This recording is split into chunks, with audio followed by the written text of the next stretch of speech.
हमारा आज का विषय है प्रमुख वैज्ञानिक आविष्कार और हमारा जीवन। किसी तत्व के सत्यांश के निकटतम एवं क्रमबद्ध ज्ञान को विज्ञान कहते हैं, अर्थात व्यवस्थित तथा सुसंबद्ध ज्ञान ही विज्ञान है। इसका व्यावहारिक रूपांतरण है प्रौद्योगिकी। विज्ञान का संबंध संसार के बारे में मूलभूत जानकारियों से है, उसके सिद्धांतों से है, जबकि प्रौद्योगिकी का संबंध तकनीकी आविष्कारों एवं उत्पादकों के विकास तथा तमाम प्रविधियों से है। वास्तव में प्रौद्योगिकी विज्ञान का व्यावहारिक रूप ही है। मानव ने अपनी विकास यात्रा में प्रकृति की शक्तियों एवं संसाधनों का उपयोग सदा से ही विज्ञान एवं प्रौद्योगिकी के माध्यम से ही किया है। तभी तो संसार के समस्त वातावरण में विज्ञान का प्रभाव है। चारों तरफ विज्ञान का चमत्कार ही दिखाई देता है। वैज्ञानिक आविष्कारों ने मनुष्य की जीवन शैली को प्रभावित किया है। आज कृषि के आविष्कार ने मानव समाज को आदिम अवस्था से कृषि युग में लाकर खड़ा किया है। औद्योगिक यंत्रों के आविष्कारों से औद्योगिक युग के अध्याय का सूत्रपात हुआ। कंप्यूटर एवं हाईटेक का आविष्कार उसे स्वचालित संसार में ले आया। ये आविष्कार उसकी जीवन शैली में परिवर्तन लाकर उसे निर्धारित करने लगे। आज जीवन के प्रत्येक क्षेत्र में विज्ञान का शंखनाद सुनाई पड़ता है। विज्ञान के आविष्कारों एवं संसाधनों को प्रयोग में लाकर आज के मानव विकास की मंजिल पर प्रतिपल कदम बढ़ा रहा है। विज्ञान के आविष्कारों ने प्रत्यक्ष रूप से मानव जीवन और जगत को प्रभावित किया है। अब हम प्रमुख वैज्ञानिक आविष्कारों पर एक दृष्टि डालते हैं, जो मानव जीवन में किसी चमत्कार से कम नहीं है। तो सबसे पहले लेते हैं आग का आविष्कार। मनुष्य सदा से ही अपनी बुद्धि का उपयोग अपनी जरूरतों की पूर्ति के लिए करता आया है।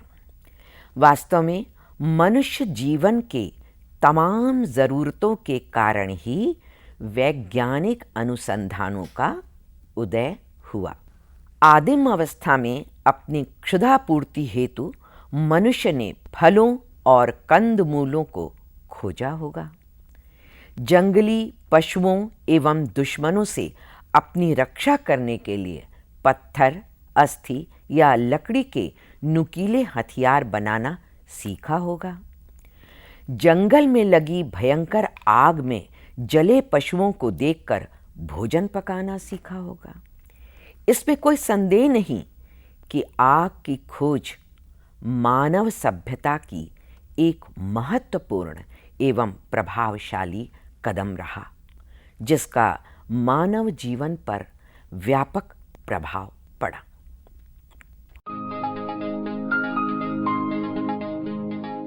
अब शून्य का आविष्कार। शून्य एवं दशमलव पद्धति के आविष्कार का श्रेय भारत को ही प्राप्त है।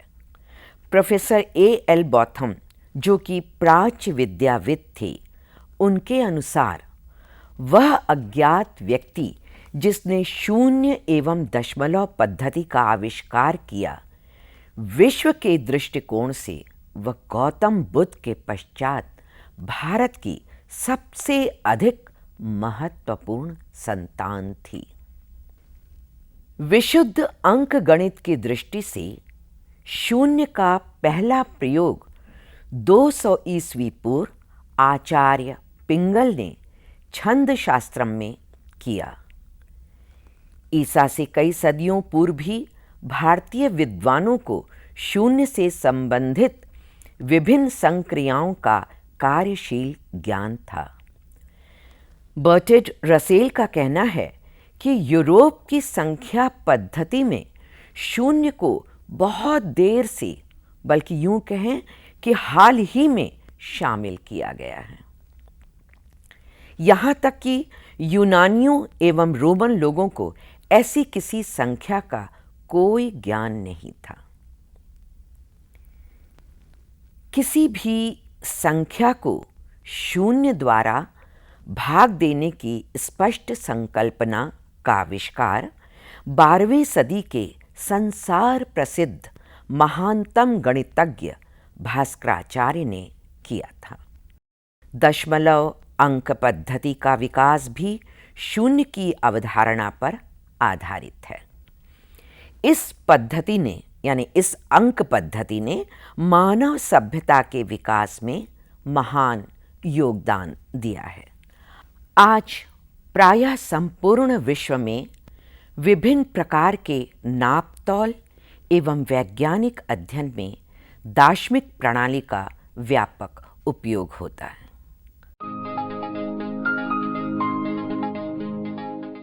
अब बाइसिकल।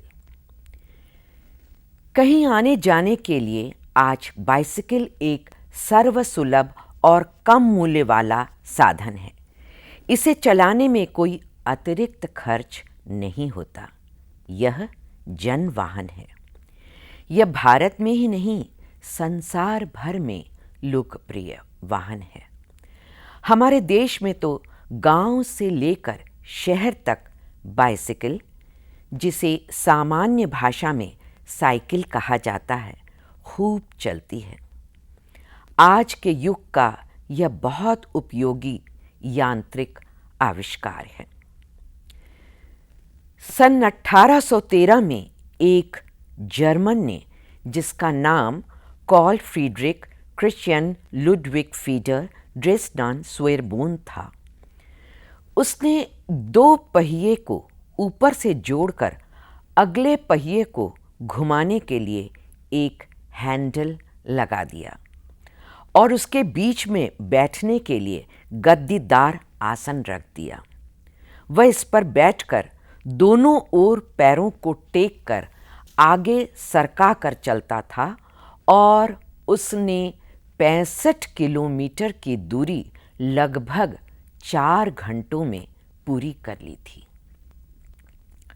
सन 1839 में इंग्लैंड के कर्क पैट्रिक मैकमिनल ने इस 2 पहिए वाली साइकिल में क्रैंक एवं धुरा लगाने का सफल प्रयोग किया। उसने इसे चलाने के लिए 2 पायदान भी जोड़ दिए।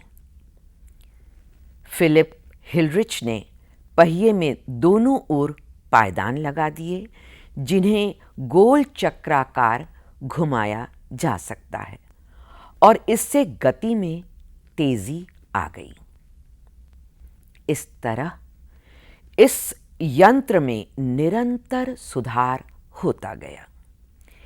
इसमें अत्यंत महत्वपूर्ण सुधार आयरलैंड के जॉन बायड डनलप ने किया।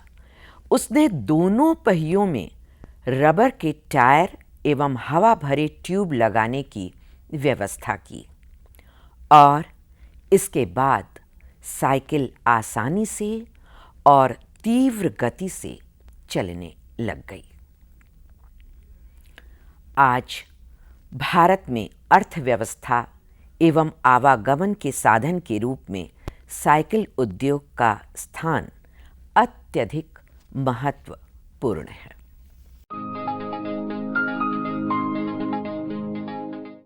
अब रेलगाड़ी। मनुष्य ने बुद्धि बल का प्रयोग कर वाष्प शक्ति से चलने वाले इंजन का आविष्कार किया। वाष्प या भाप के इंजनों द्वारा कारखानों में अनेक प्रकार के विशालकाय यंत्र, समुद्र में चलने वाले जहाज तथा पृथ्वी पर तेज गति से दौड़ने वाली रेलगाड़ी का प्रादुर्भाव हुआ। प्रारंभ में भाप के इंजनों का प्रयोग कोयलों की खानों में से पानी निकालने के लिए होता रहा। इस प्रकार भाप के इंजन का आविष्कार जेम्स वॉट ने किया।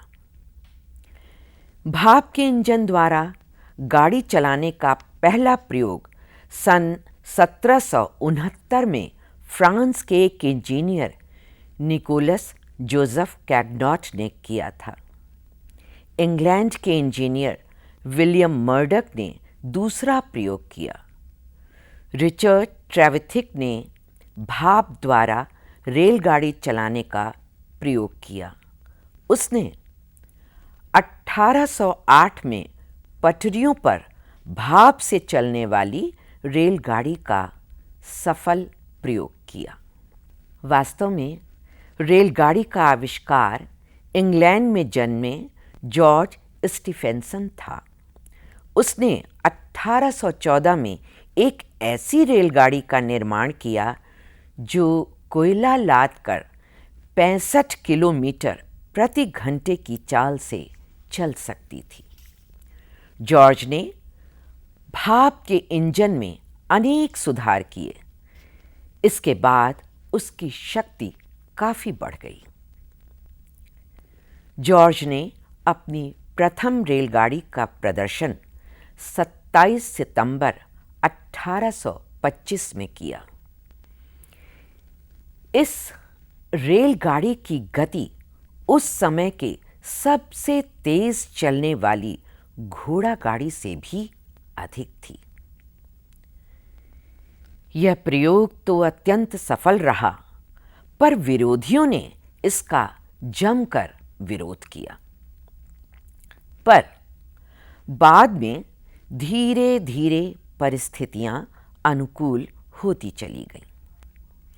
कुछ समय बाद जॉर्ज स्टीफेंसन तथा उसका पुत्र रॉबर्ट ने एक नया शक्तिशाली इंजन रॉकेट का निर्माण किया, जिसका प्रदर्शन 18 अक्टूबर 1829 को हुआ। वह 35 मील प्रति घंटे की गति से दौड़ा। इस प्रकार 15 सितंबर 1830 को मैनचेस्टर से लिवरपूल के बीच चलने वाली रेलगाड़ी का विधिवत उद्घाटन हुआ। यह संसार की प्रथम रेलगाड़ी थी। जैसे जैसे समय बीतता गया, रेल यांत्रिकी में सुधार होता चला गया। अब रेल इंजनों में कोयले एवं पानी द्वारा उत्पादित वाष्प शक्ति का उपयोग लगभग समाप्त हो गया है। अब रेल इंजन डीजल अथवा विद्युत ऊर्जा से चलने लगे।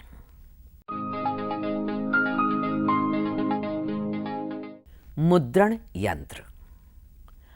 आज प्रामाणिकता के साथ कहा जा सकता है कि छापने की कला का प्रारंभिक विकास चीन में हुआ था।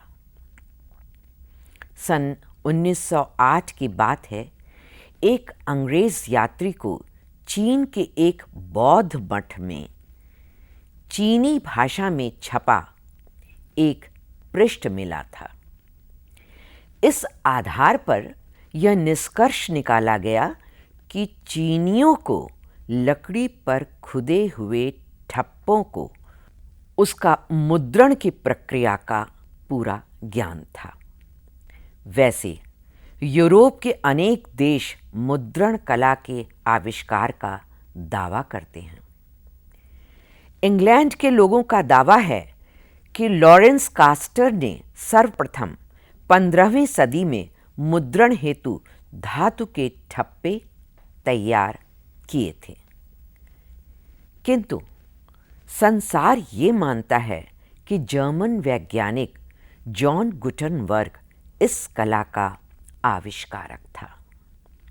उसने सबसे पहले जर्मन भाषा की एक धार्मिक पुस्तक को छापा था। उसके बाद संत जॉन की कक्षा और 50 पृष्ठों की व्याकरण की पुस्तक छापकर उसने मुद्रण की नई विधि खोज निकाली। उसने अलग अलग पृष्ठों के ठप्पे बनाने के बदले सभी अक्षरों के धातु के ठप्पे तैयार कर उन अक्षरों को जोड़कर छापना प्रारंभ कर दिया। यह अत्यंत लोकप्रिय सिद्ध हुआ और जॉन गुटनबर्ग द्वारा आविष्कृत मुद्रण कला का प्रचार संपूर्ण यूरोप में हो गया। जर्मनी, इटली, फ्रांस एवं इंग्लैंड में अनेक छापाखाने खोल दिए गए। समय बदला, समय के साथ साथ कला में प्रगति होती चली गई। बाद के समय में इस कला के विकास का अधिकांश श्रेय समाचार पत्रों को दिया जाता है। विश्व का पहला समाचार पत्र लंदन गज़ेट साप्ताहिक समाचार पत्र था। उसके बाद टाइम्स ने दैनिक समाचार पत्र निकाला। इसी बीच जर्मन यांत्रिक फ्रीडरिक कुनिंग ने भाप इंजन का प्रयोग करने की विधि खोज निकाली। उसने अपनी बुद्धि का सदुपयोग किया। उसने टाइप उत्कीर्ण पृष्ठों पर स्याही लगाने एवं उस पर कागज को दबाकर छापने के लिए भाप के इंजन से गोल घुमाए जाने वाले बेलन का प्रयोग किया। इस नई खोज के बाद मुद्रण कार्य और तीव्र होने लगा। कुनिंग ने प्रिंटिंग डिज़ाइन में और भी कई नए नए परिवर्तन किए। इस नई डिज़ाइन की स्वचालित मशीनों के कारण टाइम्स समाचार पत्र की बिक्री कई गुनी बढ़ गई। आज मुद्रण कार्य काफ़ी उन्नति पर है। भाप के इंजन का स्थान अब विद्युत ऊर्जा ने ले लिया है। परिणाम ये हुआ कि अब प्रकाशित पुस्तकों एवं समाचार पत्रों के अंबार लगने लगे हैं। अब हम विद्युत का आविष्कार देखेंगे। विज्ञान का अनुपम वरदान है विद्युत का आविष्कार। इस शक्ति के वास्तविक ज्ञान का विकास यूरोप तथा अमेरिका में हुआ। अमेरिकी वैज्ञानिक बेंजामिन फ्रैंकलिन ने सन 1852 में बादलों में चमकने वाली विद्युत का व्यापक अध्ययन किया। उसने रेशम के पतले कपड़े की पतंग बनाई और डोर के निचले भाग में लोहे की चाबी बांध दी। इस पतंग को विद्युत में बादलों की ओर उड़ाया। पानी बरसने पर इलेक्ट्रिक करंट गीले डोर के माध्यम से चाबी तक पहुंचने लगा। फ्रैंकलिन ने इस विद्युत आवेश को लीडन जार नामक यंत्र में एकत्र किया एवं सिद्ध किया कि वायुमंडलीय विद्युत और घर्षण से उत्पन्न विद्युत में किसी भी तरह का कोई अंतर नहीं है। विद्युत के क्षेत्र में महत्वपूर्ण आविष्कारों के लिए लंदन निवासी माइकल फैराडे का नाम सारे संसार में प्रसिद्ध है। उसने अपने प्रयोगों द्वारा यह मालूम किया कि यदि चुंबकीय क्षेत्र में विद्युत के तार को घुमाया जाए तो तार में विद्युत धारा प्रवाहित होने लगती है। चुंबक की शक्ति द्वारा विद्युत धारा प्राप्त करने की प्रक्रिया का आविष्कार माइकल फैराडे के जीवन की महान सफलता थी। आधुनिक युग के बिजली घरों में इसी विधि द्वारा विद्युत उत्पादन किया जाता है। आयताकार तांबे के तार के फ्रेम का यंत्र बनाकर ऊंचाई से गिरती हुई जल की धारा से घुमाने पर जो विद्युत उत्पादित होती है उसे जल विद्युत कहते हैं। आजकल विद्युत के अनेक उपकरण मनुष्य के उपयोग में आ रहे हैं। घरों में, मार्गों पर, कार्यालयों में, कारखानों में प्रकाश के लिए बिजली का उपयोग होता है। सभी प्रकार के यंत्रों को चलाने के लिए रेडियो, टेलीविज़न द्वारा संवाद प्रेषित करने का कार्य बिजली द्वारा ही किया जाता है। आधुनिक युग में परमाणु ऊर्जा से भी बड़ी मात्रा में विद्युत ऊर्जा का उत्पादन किया जाता है और इस क्षेत्र में भारत एक अग्रणी देश है।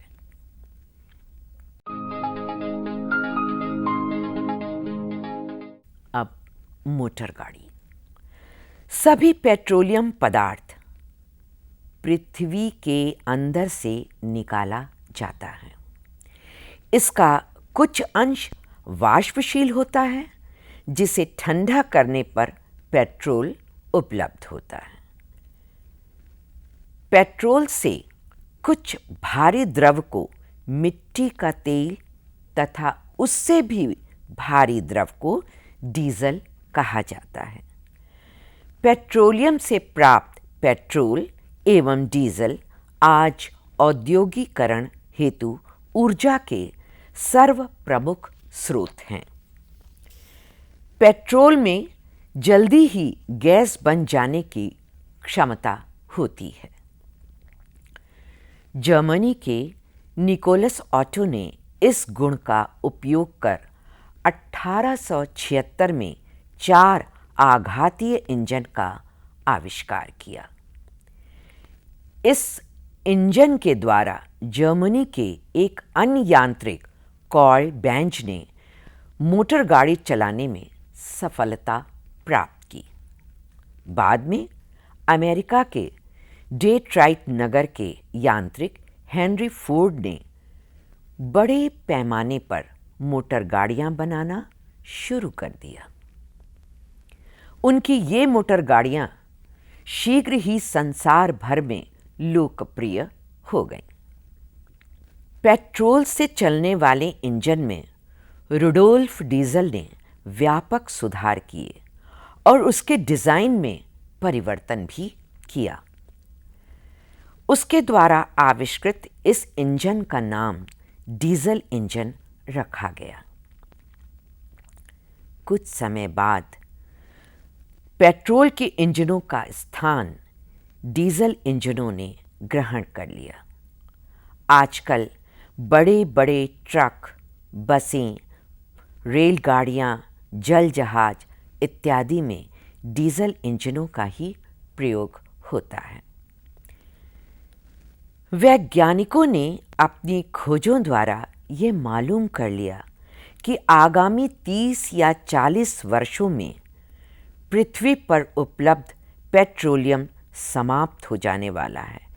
ऐसी परिस्थितियों में मोटर गाड़ियां चलाने के लिए सौर ऊर्जा या किसी अन्य वैकल्पिक ऊर्जा के उपयोग पर वैज्ञानिक शोध करने के लिए जुट गए। इस प्रकार हमने देखा कि आज वैज्ञानिक आविष्कारों ने हमारे जीवन को बदल कर रख दिया है। आज हर कार्य सुविधाजनक व सरल हो गया है। विश्व की दूरी मिट गई है। जिंदगी की रफ्तार अत्यधिक तेज हो गई है। आग के आविष्कार से हमारी क्षुधापूर्ति तो हुई ही है, साथ ही साथ हमारी जीवन शैली में 4 चांद लग गए हैं। शून्य ने गणनाओं में चमत्कारिकता दिखाई है। मानव की सभ्यता व संस्कृति के विकास में दशमलव पद्धति का महत्वपूर्ण योगदान है। बाइसिकल ने ग्रामीण क्षेत्रों के जीवन को सुलभ बना दिया है। आज गांव के यातायात, शिक्षा, रोजगार, व्यवसाय यह सब साइकिल के कारण अत्यधिक सुलभ हो गया है। पेट्रोलियम पदार्थों की खोजों से केमिकल इंडस्ट्री में बढ़ोतरी हुई है। इसी के बदौलत प्लास्टिक इंडस्ट्री भी पनपी है। आज रसोई घर से लेकर सड़क यातायात, प्रदेश से प्रदेश, देश से विदेश, सभी कुछ पेट्रोलियम की वजह से कितना सरल व सहज हो गया है।